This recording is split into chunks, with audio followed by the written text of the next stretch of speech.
Look, I'm going to tell you something that completely wrecked my life. My marriage. And to this day, I'm still not sure if I was crazy or if everyone else was just better at lying than I was. I'm Chloe. I'm 29. And this whole mess started because I tried to protect my own sanity. And in the process, I became the villain in my own love story. Our life, on the surface, was perfect. Not just good, perfect. The kind of perfect you see in magazines or curated social media feeds.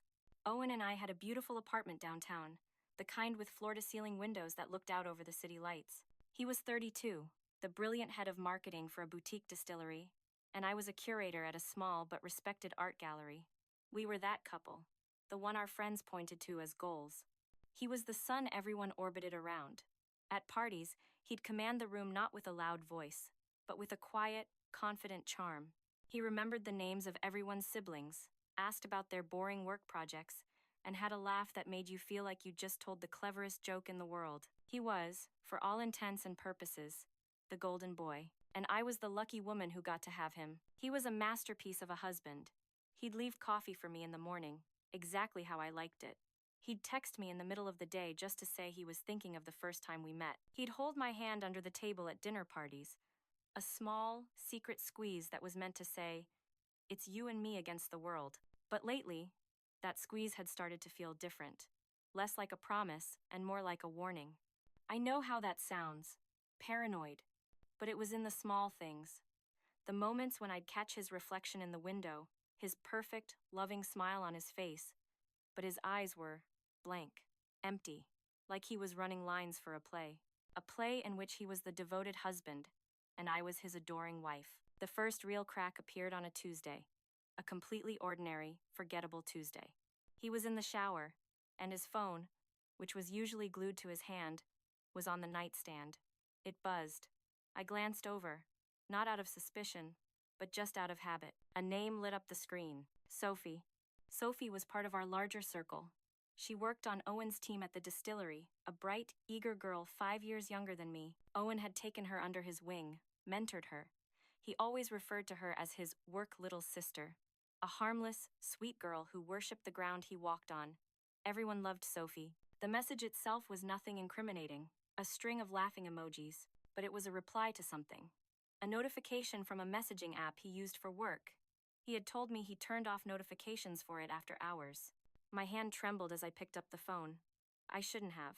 I know I shouldn't have, but I couldn't stop myself. The conversation wasn't overtly flirtatious, but it was intimate. They talked late into the night, most nights, sharing inside jokes about their colleagues, complaining about deadlines, sending pictures of what they were eating for dinner when I thought he was working late at the office. It was a parallel life, a life I had no part in. That night, when he came to bed, smelling of expensive soap and confidence, I tried to keep my voice steady. "You and Sophie seem close." He didn't even flinch. He just smiled that easy, disarming smile. "She's a great kid. A real star on the team." "Why?" "I just saw her name pop up on your phone. You two talk a lot. Late." He turned to me, his expression shifting from warmth to a kind of gentle disappointment. It was a look he had perfected, the one that made me feel instantly small and foolish. "Chloe, honey, you know her project is hitting a critical phase. I'm her boss. I'm mentoring her. That's all." He reached out and tucked a piece of hair behind my ear. His touch was feather-light. "You're not getting jealous of my little work sister, are you?" The way he said it, so calm, so reasonable. He made my fear sound like a childish whim. He made my intuition feel like an accusation.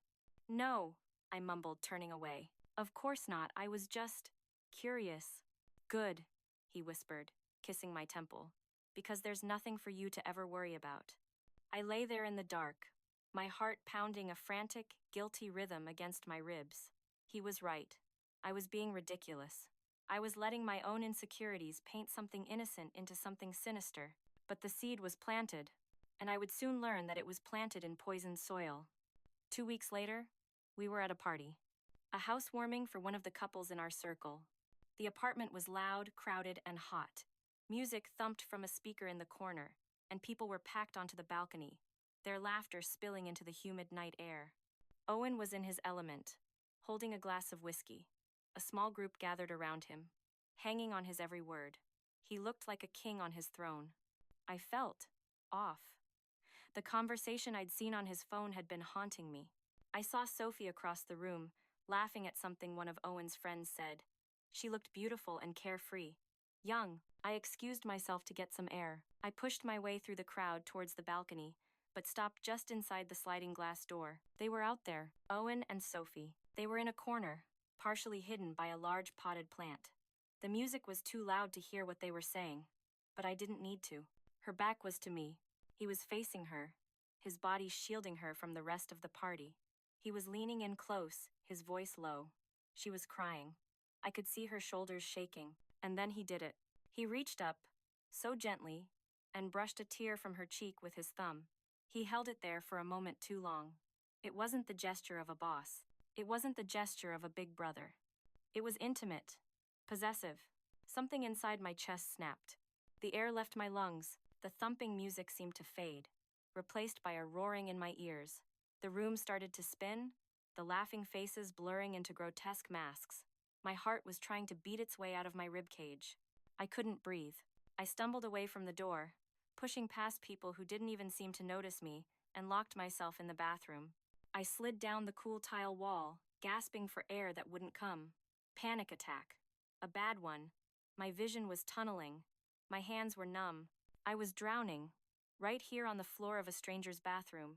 A few minutes later, there was a frantic pounding on the door. Chloe? Chloe, are you in there? Open the door. It was Owen. His voice was laced with a theatrical panic that made my skin crawl. I couldn't answer. I couldn't even form a word. The pounding got louder. Then, a splintering crash. He had broken the lock. The door flew open. He stood there for a second, his face a perfect mask of husbandly concern. Then he rushed in, scooping me up off the floor as if I weighed nothing. He carried me out of the bathroom, back into the now silent living room. Everyone was staring. The music was off. The party had stopped. I was the spectacle. He sat me down on the couch, kneeling in front of me, cradling my face in his hands. "Shh, baby. It's okay," he said, his voice loud enough for everyone to hear. "Just breathe with me. You're okay. I've got you." He was the hero, the calm, capable husband rushing to the aid of his hysterical, fragile wife. He held me, his arms a cage, and looked out at our friends. His eyes found Sophie's across the room. She was looking at us, her own eyes wide with a look that I couldn't decipher. Was it pity, or was it triumph? In that moment, being held by my husband in a room full of our friends, I had never felt more alone. His rescue didn't feel like love. It felt like a performance. A carefully staged play to remind everyone, including me, of my role. I was the broken one, and he was the only one who could fix me. The car ride home was silent, not a comfortable silence. It was a thick, suffocating thing, pressing in on me from all sides. Owen kept one hand on the steering wheel, the other resting on the center console, inches from my own. He didn't try to touch me. When we walked into our apartment, the perfection of it felt like a mockery. The clean lines, the tasteful art, the soft lighting. It was a stage set for a happy couple, but the actors had forgotten their lines. He went to the kitchen and poured a glass of water, placing it on the coffee table in front of me. "Feeling better?" he asked. His voice was flat, devoid of the heroic concern from the party. I just stared at him. The image of his thumb on Sophie's cheek was burned into my mind. "Don't," I whispered. "Don't what?" "Don't pretend. Don't act like you were worried about me." My voice was shaking, but it was growing stronger. The panic had been replaced by a cold, hard rage. "You were enjoying it." He sighed, a long, weary sound, and sat down in the armchair opposite me. He looked like a patient father dealing with a difficult child. "Chloe, you had a panic attack, a very public one. Of course I was worried. You were putting on a show." I was on my feet now, pacing. "For them. For her. So everyone could see what a wonderful, caring husband you are, and what a complete wreck your wife is. That's an insane thing to say." "Is it?" I shot back, my voice rising. "Is it as insane as you sneaking around, texting another woman all night? Is it as insane as you comforting her on a dark balcony while your wife is standing 10 feet away?"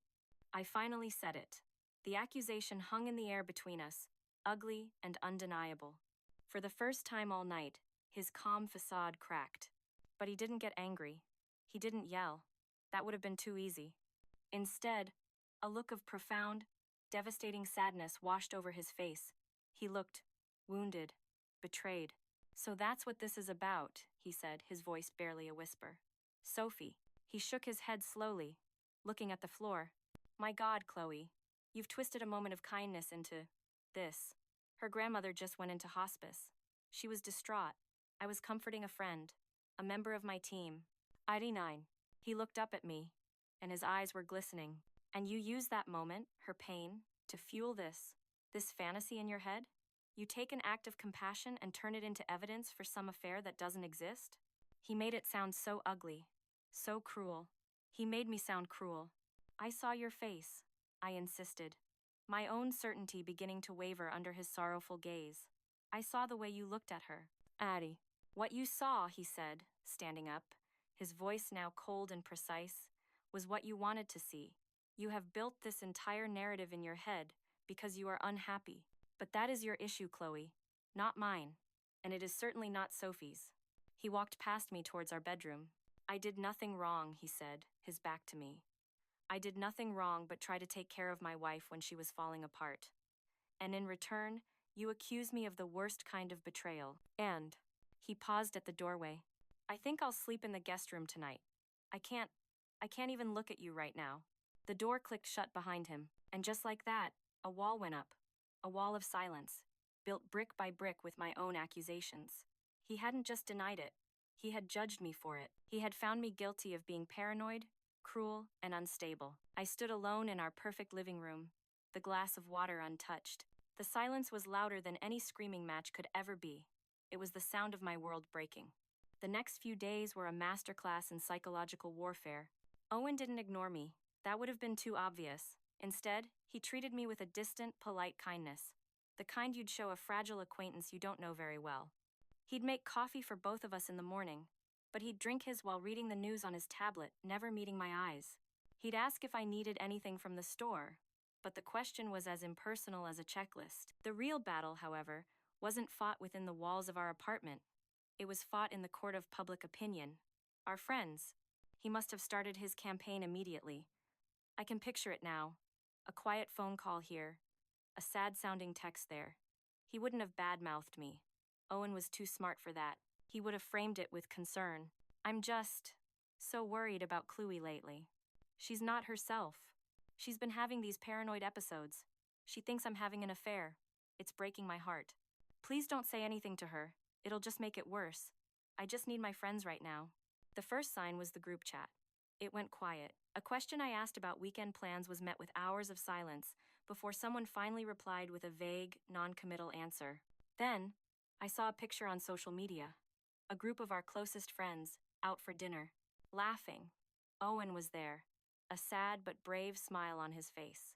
Sophie was there too, sitting a few seats down, looking subdued. I hadn't been invited. The isolation was surgical, precise. I tried to fight it. I called Brenda, a woman I considered one of my closest friends. Hey, I saw you guys went to that new Italian place last night. Looked fun. How was it? I tried to sound casual, breezy. There was a pause on the other end of the line. Oh, yeah, it was. A last-minute thing. You guys should have called me, I said, the cheerfulness in my voice starting to feel thin. Another pause. Then Brenda sighed. The sigh of someone burdened with a difficult task. Listen, Chloe. Are you okay? I'm fine, I said quickly. Why? It's just, Owen told us you've been going through a rough patch, that you've been having some unhealthy thoughts about him and Sophie.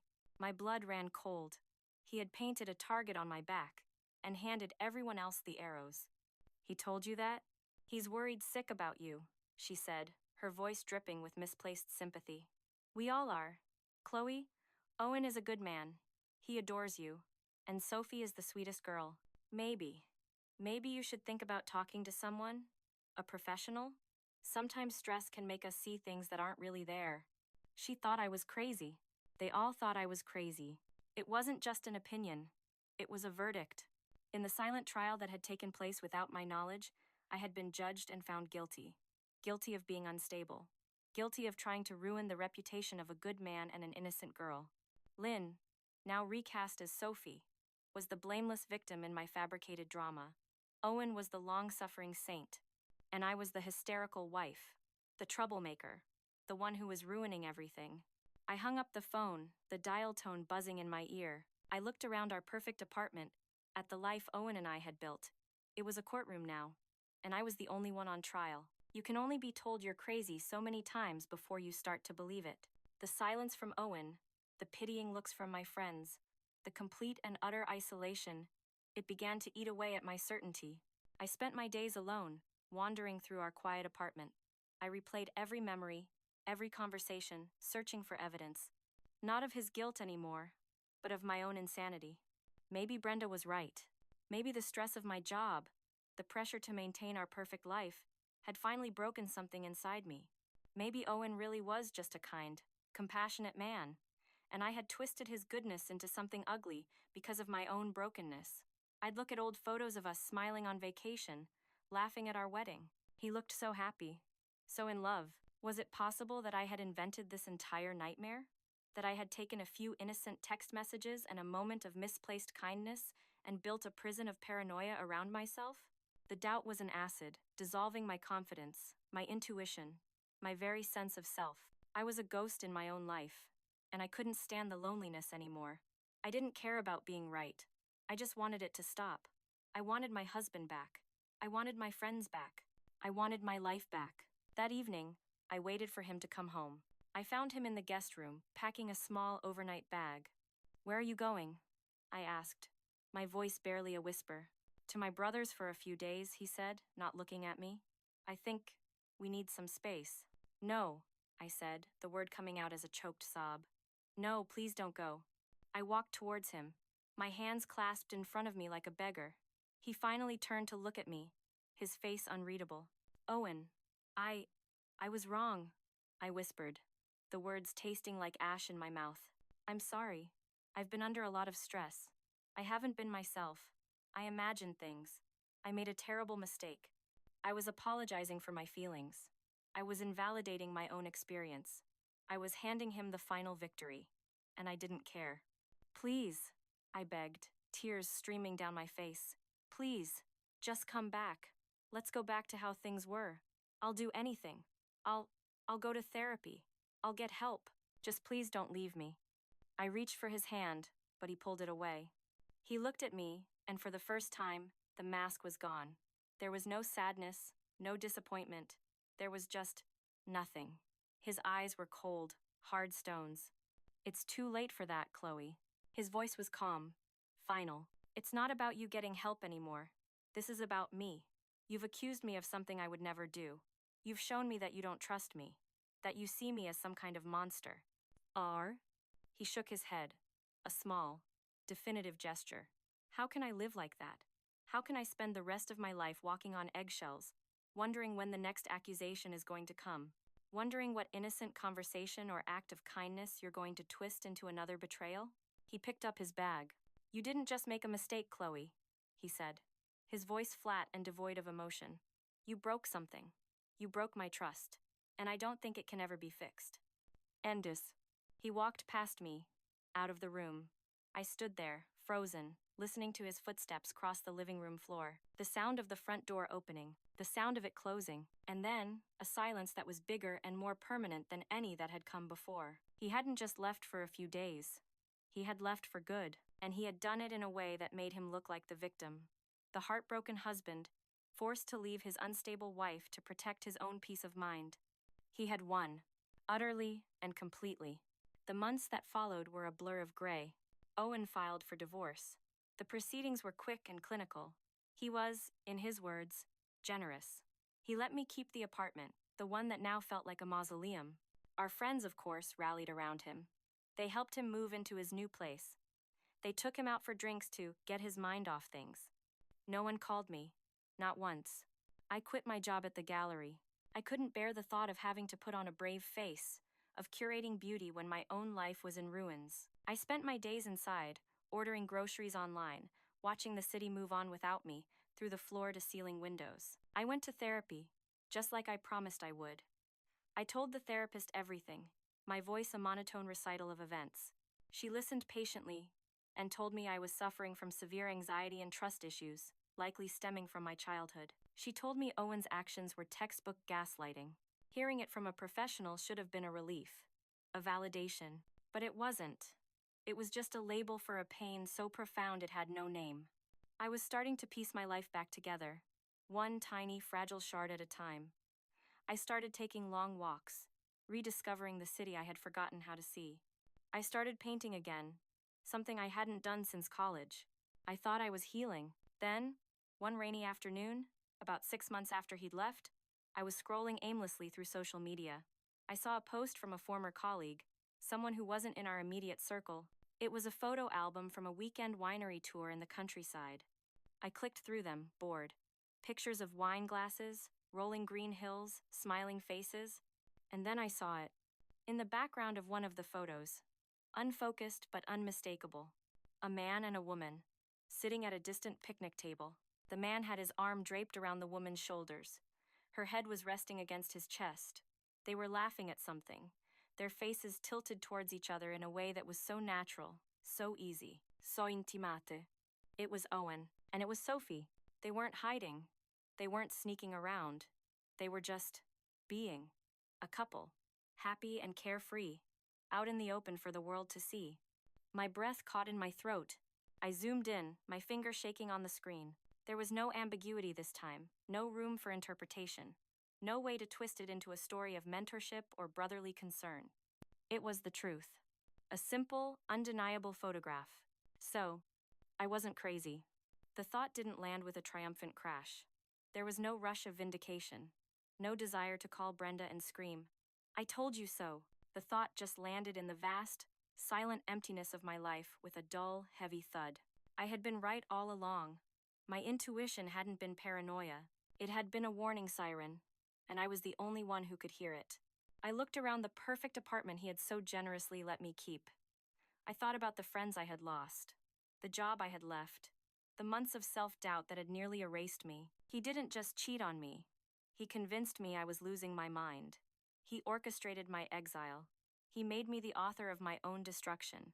That was his true betrayal. And as I sat there, alone in the quiet, I finally understood. I had won. I had found the truth. But the prize for being right was everything I had lost. The prize was being completely and utterly alone. And I'm still not sure which is worse, being crazy or being right.